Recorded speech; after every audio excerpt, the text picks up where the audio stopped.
If you have ongoing exposure to controlling people, it's a virtual certainty that you're going to experience blurry boundaries, which is why I've created the extensive online course called This Is Me, Establishing Boundaries with the Controllers in Your Life. There's a link below that will give you all of the details, and I hope that you would find it therapeutic.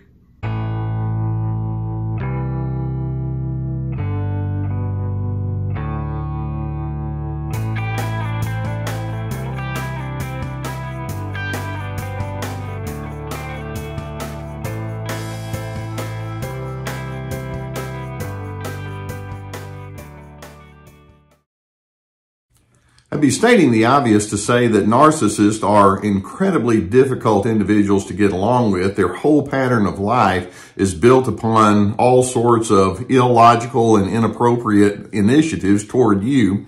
And one of the most unfortunate byproducts of you engaging with a narcissist, whether it's the person you live with or someone in your extended family, social, organization, work, one of the most unfortunate byproducts is that they can goad you into what we refer to as reactive abuse. They can set you up. And so it's going to be of utmost importance for you to know what this is all about.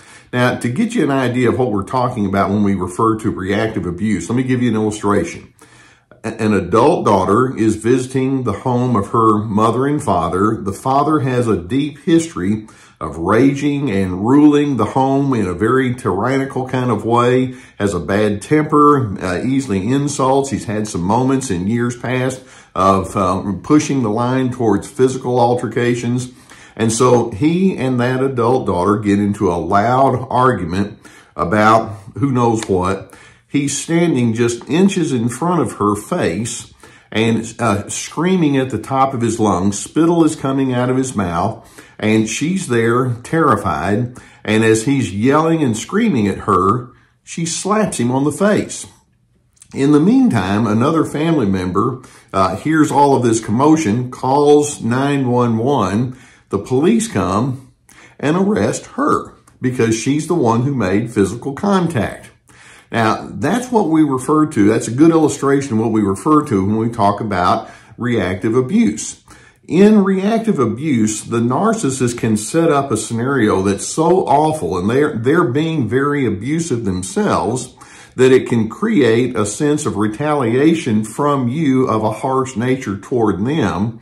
And in doing so, it gives the narcissist the ability, if you will, because this is how they think, to come against you based on that. Narcissists can have all sorts of things in their repertoire of behaviors that you find to be terribly offensive. They can be liars. They can have that wild temper, like I mentioned. There can be some physical altercations. They can be threatening. They can be dishonest with money or dishonest regarding their sexual proclivities. Who knows what? Taunting, all of that. And finally, over time, the recipient of those kind of behaviors can get to a breaking point. And you can get to that place where you say, you know what? No, this isn't working. And so something can happen, just like that illustration, where you snap. And you can go into the taunting and the threats and the loud reactions. And in doing so, it brings out the absolute worst in you. Now, at that point, what can happen is you'll see a stark difference between yourself as the recipient of the abuse, where you go into reactive mode, versus the narcissist.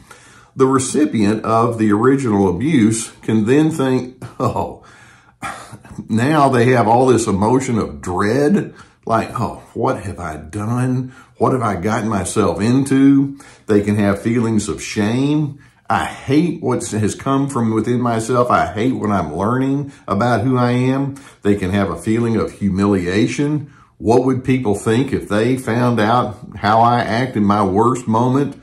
You can have a sense of guilt, in the sense that you can say, well, I can't deny that what I did was wrong. But of course, there's the entire context that surrounds it all.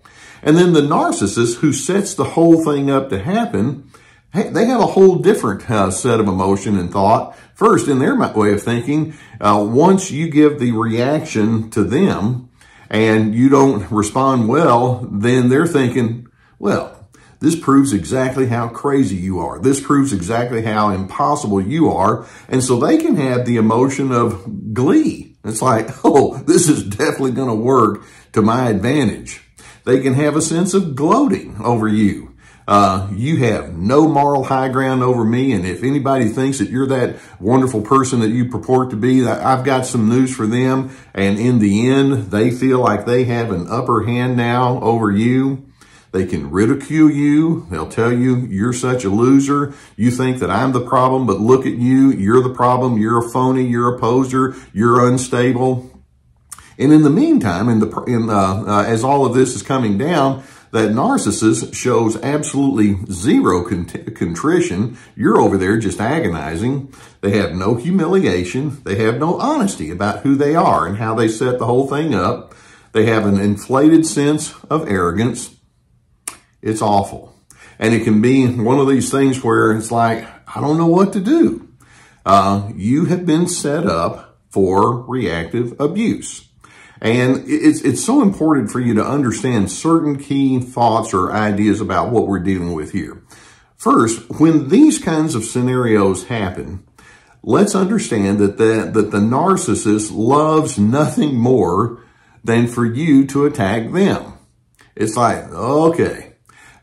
This is going to, like I said, this is really going to work to my advantage. They're counting on you to be flawed. And you can say to that, well, check, I am flawed. But then beyond that, the narcissist has figured out that there's great power in them being the victim. Now, here you are, like I say, this whole thing about reactive abuse, part of the definition is we have to look at the large picture. You've been abused left and right, verbally, sometimes physically, and emotionally, and many other kind of ways. They forget that context, and they just think, well, all I need to do is find a couple of bad episodes from you that I can hold against you, and I'm just going to keep you on the defense. And then when you come back and say, well, what about you? You set the whole thing up. They'll just bypass that, and they'll basically say, all I know is what you did, and you're an awful human being. And so then this sets them up to humiliate you publicly, to go into a smear campaign. Do you want your friends to know about who you are? Do you want your coworkers to understand how devious you are? And it allows them to have a necessary distraction, as far as they're concerned, from their own flaws. Keep in mind, narcissists are profoundly devoted to their own false self. They cannot acknowledge that they have problems, and so when you hand deliver some of your problems to them, it allows them to elevate themselves at your expense. It's all part of them maintaining a veneer of dishonesty. And basically, they can come back at you and let you know, if you try to break through my little game here, I'll just make it miserable for you. Give it a try. See what happens. So your challenge is this.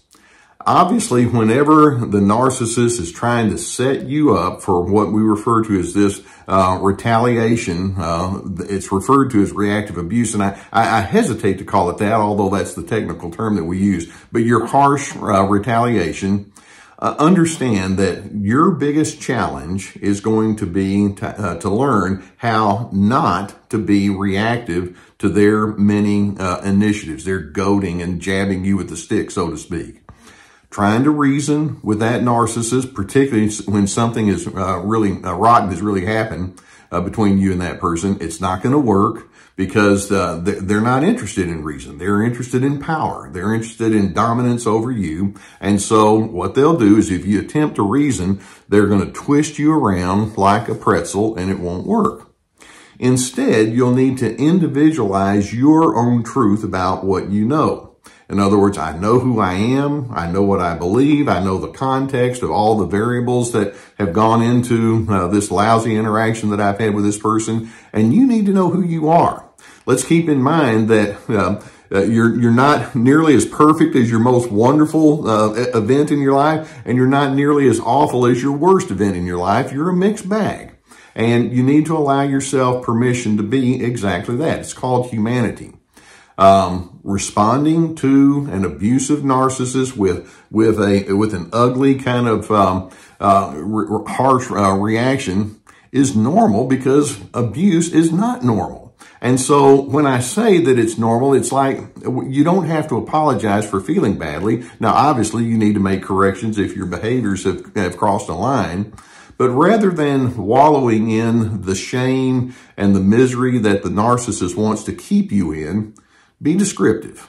Be descriptive about who you are. I do A, B, and C that's right. I've had these circumstances that it didn't work out well. Here's where I'm going with my life. And you'll notice that that goes beyond just pronouncing judgment. Take it as a matter of saying, I need to continue writing my own personal script. I'm not a finished script yet. I'm in motion, and I'm going to stay in motion toward a positive direction.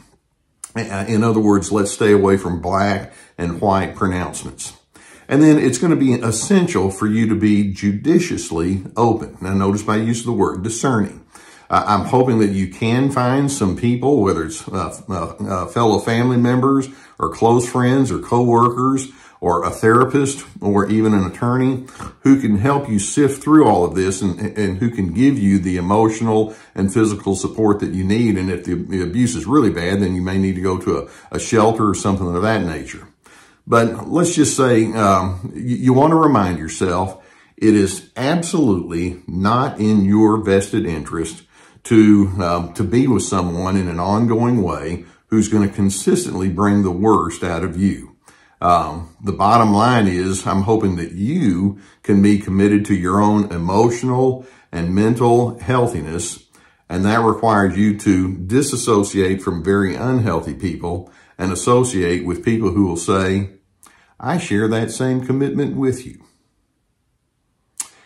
Now, I hope that videos such as this can give you a good awareness of what you might be dealing with relative to the narcissist. If you've not already done so, I would strongly encourage you to hit that subscribe button. Gus and I will keep more videos coming in your direction.